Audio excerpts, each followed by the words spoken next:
In early April, word slowly spread through the boxing grapevine that Ricardo Mayorga, the former welterweight world champion, had made an ill-advised return to the prize ring. According to reports, he had lost another fight, this time in Guatemala.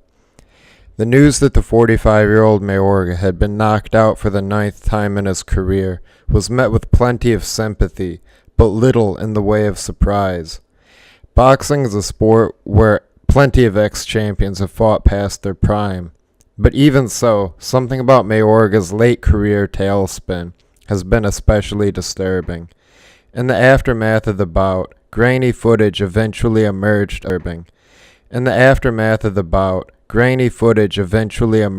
a paunchy, middle-aged Mayorga falling in the second round after a rather feeble effort. For those who were there to watch Mayorga falling in the second round after a rather feeble effort. For those who were there to watch Mayorga's breathtaking conquest of the welterweight throne in 2002 and 2003, it was a surreal spectacle. He first exploded in boxing's mainstream with an epic TKO over world champion Vernon the Viper Forrest. At the time, Forrest was unanimously ranked in the top 3 pound for pound on the basis of his Olympic pedigree, his 35-fight winning streak, and a pair of wins over then unbeaten Sugar Shane Mosley. The ink was scarcely dry on Forrest's Ring Magazine 2002 Fighter of the Year award, but despite that pedigree, Forrest fell before Mayorga's onslaught. With that victory, Mayorga became an instant favorite of the boxing media. After the win over Forrest, Ring Magazine featured a cover with the image of a surly-looking Mayorga frowning into the camera with a cigarette dangling from his lips. The title read, "The Craziest Man in the Sport. El Matador Lights Up Boxing." That lights up imagery is interesting. Neil Young sang that it's better to burn out than to fade away. Looking back, it appears that Mayorga managed to do both at the same time. It really shouldn't have come as a surprise that Mayorga's career as an elite fighter fizzled out after only 11 months. Even at his peak, he flaunted his lack of discipline. He famously recharged after weigh-ins by using bottles of beer to wash down slices of greasy pepperoni pizza. His smoking habit was public knowledge, and the word in the industry was he only trained when he felt like it. And evidently, that wasn't very often. Watching Mayorga's rise was like watching a hurricane whip itself into a frenzy before your very eyes. In his world title victories in 2002 and 2003, he matched the violence, if not the skill, of previous welterweight kings like Mickey Walker, Henry Armstrong, and Roberto Duran.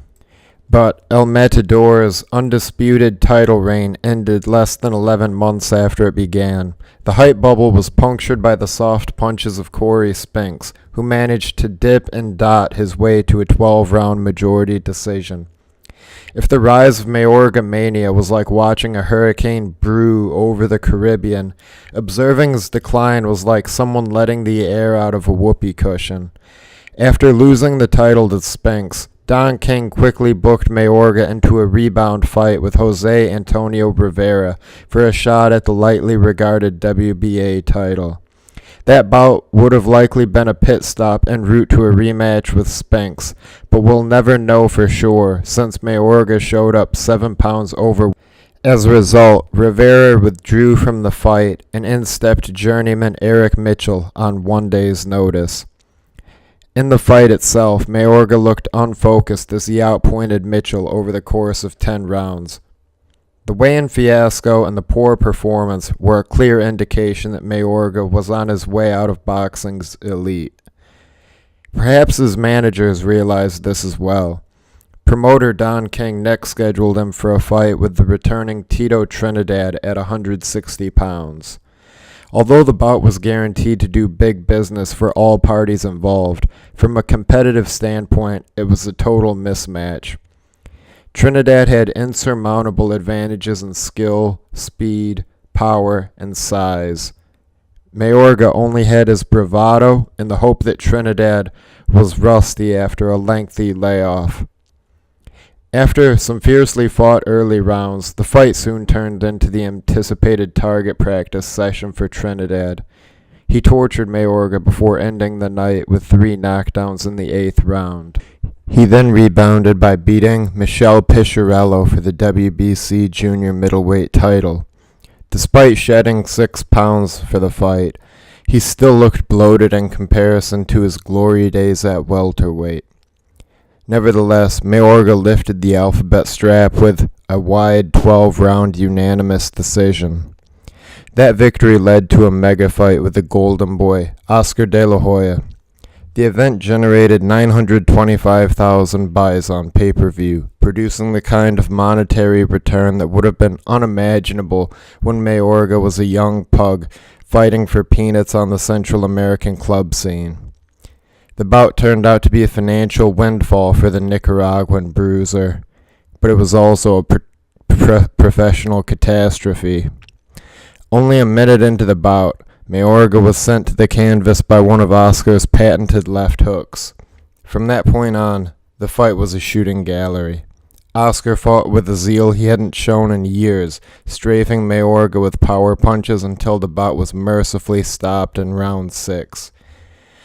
To worsen what was already a crash and burn scenario, Mayorga was suspended after the fight when he tested positive for a banned diuretic. From that point on, Mayorga had more in common with a professional wrestling heel than a serious prize fighter. He strutted, preened, and scowled like the Mayorga of old, but the performances inside the ring deteriorated with each fight. He outpointed a shambolic-looking Fernando Vargas next.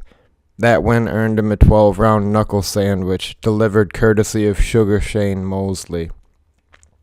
After another tune-up win, he was again TKO'd, this time by Miguel Cotto.